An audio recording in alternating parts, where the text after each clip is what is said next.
Hello everyone, welcome to my class. Macromolecules के chapter में अब हम पढ़ रहे हैं प्रॉपर्टीज ऑफ पॉलीमर्स, पॉलीमर्स के गुणधर्म। Number 1, because the size of the molecule, जो पॉलीमर का साइज है, is of the colloidal range. Polymer के मॉलिक्यूल का जो साइज है वह कोलाइडी परिसर का होता है। So these are also called as molecular colloid. इनको हम मॉलिकुलर कोलाइड भी बोलते हैं, आणविक कोलाइडी भी बोलते हैं। नंबर 2, पॉलीमर्स का कोई भी फिक्स्ड मेल्टिंग पॉइंट नहीं होता है और ये इनको वेपोराइज नहीं किया जा सकता, ये वाष्पशील नहीं होते हैं। ओके। नंबर 3, पॉलीमर्स के solution weak Tyndall effect show करते हैं और कोलाइडी व्यवहार की वजह से दे आर डिफ्यूज्ड स्लोली, उनका विसरण बहुत धीरे धीरे होता है। Number 4, maximum polymers are soluble in organic solvents and are electrically neutral. ये विद्युत रूप से उदासीन होते हैं and these are soluble in organic solvent, विलायकों में घुलनशील होते हैं अधिकतर polymers.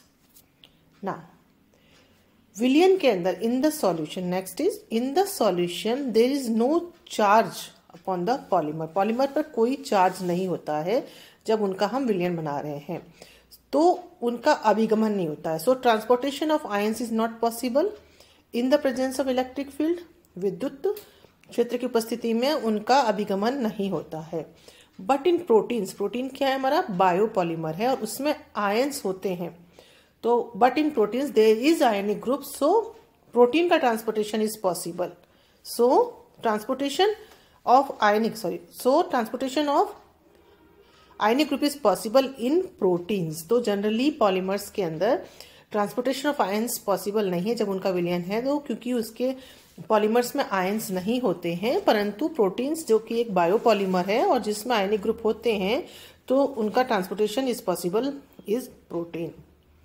Next is upon centrifuging, अपकेंद्रण करें यदि हम किसी पॉलीमर के विलयन का, तो वे अवसादित होकर नीचे बैठ जाते हैं और इस विधि के द्वारा या इस प्रॉपर्टी की वजह से हम पॉलीमर्स का अणुभार ज्ञात कर पाते हैं, because of this property of the polymer.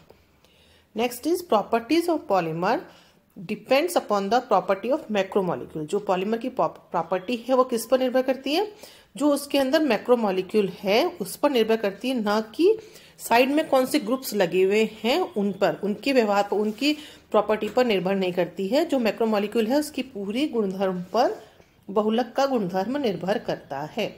Next, in the polymers by substitution of any atom और by addition of any atom there is no change in the property of polymers.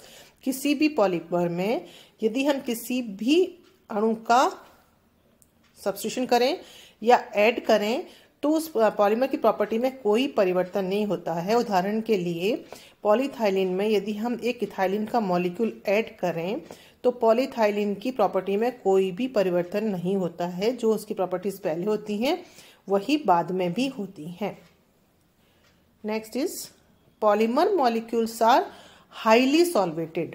जब वो घोले जाते हैं तो they are highly solvated and due to this property of the polymer, polymer की अपने इस गुणधर्म की वजह से दे आर हाईली विस्कस, वे बहुत अधिक श्यान होते हैं। Next is if in the solution of polymer we add any such solvent in which polymer is insoluble, then in that case polymer is प्रेसिपिटाइज्ड। यदि कोई हमारे पास में पॉलीमर का विलयन है और उसमें हम ऐसा विलायक घोलते हैं जिसमें वो पॉलीमर अघुलनशील है, तो क्या होगा, पॉलीमर का प्रेसिपिटेशन होगा, अवक्षेपण होगा। और इस अवक्षेपण के दौरान क्या होगा, during this precipitisation first of all large molecule and then small molecules are precipitised. तो प्रोसीजर में क्या होगा, हमारे पास एक पॉलीमर का विलयन है, उसमें हम कोई ऐसा सॉल्वेंट डालते हैं जिसमें वो पॉलीमर अघुलनशील है, तो क्या होगा, अवक्षेपण होगा। और इस अवक्षेपण का प्रोसेस जो होगा वो कैसे होगा, पहले लार्ज मॉलिक्यूल्स अवक्षेपित होंगे और उसके बाद में छोटे मॉलिक्यूल्स अवक्षेपित होंगे। With the help of this molecules of different molecular weight can B differentiated. जो प्रोसीजर आपको बताया जा रहा है, तो आप खुद भी इसमें इस चीज़ को महसूस कर सकते हैं कि चूंकि पहले लार्ज मॉलिक्यूल्स मतलब ज़्यादा मॉलिक्यूलर वेट वाले मॉलिक्यूल्स प्रेसिपिटेट होंगे, उसके बाद स्मॉल मॉलिक्यूल्स कम मॉलिक्यूलर वेट वाले मॉलिक्यूल्स प्रेसिपिटेट होंगे, और इससे हम क्या कर सकते हैं, with the help of this molecules of different molecular weight can be differentiated. Okay, now next atactic polymer.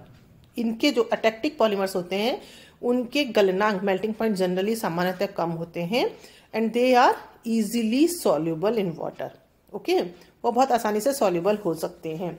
And आइसोटेक्टिक and सिंडियोटेक्टिक, जिनके मेल्टिंग पॉइंट जनरली हाई होते हैं, ज़्यादा होते हैं, और ये कम घुलनशील होते हैं। ओके, पॉलीमर्स की जो प्रॉपर्टीज हैं, उन पॉलीमर्स में यदि हम दूसरे पदार्थ जैसे प्लास्टिसाइजर्स एक्सेट्रा मिलाएं तो पॉलीमर की प्रॉपर्टीज बदल जाती हैं, चेंज हो जाती हैं।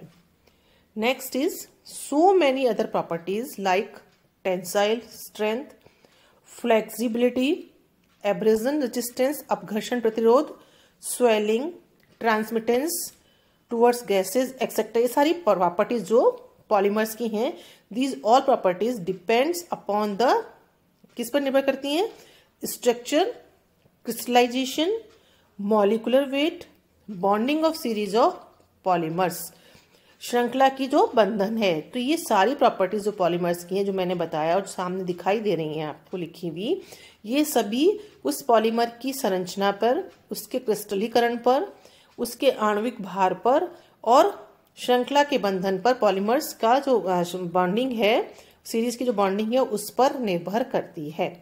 That's all about the properties of the polymers. Thank you so much.